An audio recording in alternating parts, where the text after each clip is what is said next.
Finally guys আর কিছুক্ষণ পরে শুরু হতে চলেছে ইন্ডিয়া ভার্সাস ইংল্যান্ডের মহাযুদ্ধ। এই যুদ্ধে যদি ইন্ডিয়া হেরে যায় তাহলে ইতিহাস লিখবে।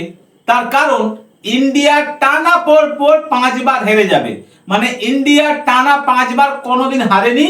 এইবারে কিন্তু যদি হেরে যায় তাহলে ইতিহাস লিখবে। তবে আশা করি আজকে কিন্তু হারবে না।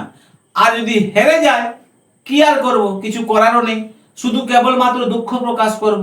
তবে আজকে হারবে না, তার কারণ হচ্ছে বৈভব সূর্যবংশী আর অভিষেক শর্মা ওপেনিং এ নামছে, বরুণ চক্রবর্তী এসে গেছে টিমে।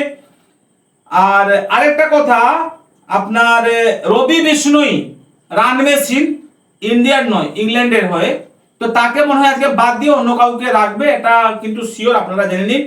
খেলাটা শুরু হবে রাত 10টায়, জিও হটস্টারে আপনারা দেখতে পাবেন।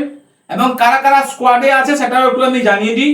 সঞ্জু স্যামসনের জায়গায় তো চলে আসছে বৈভব সূর্যবংশী, তারপরে অক্ষর প্যাটেল, শ্রেয়স আইয়ার, ঈশান কিশন, প্রসিদ্ধ কৃষ্ণা, ওয়াশিংটন সুন্দর, শিবম দুবে, অভিষেক শর্মা, বরুণ চক্রবর্তী, হর্ষদীপ সিং, তিলক বর্মা। রবি বিষ্ণুই আজকে আপনার থাকছে না, এটা কনফার্ম। তারপরে শ্রেয়াংশু, হর্ষিত রানা, প্রিন্স যাদব। আজকে যে কোনো ভাবে ইন্ডিয়া ক্রিকেট টিমকে জিততেই হবে, জিততেই হবে।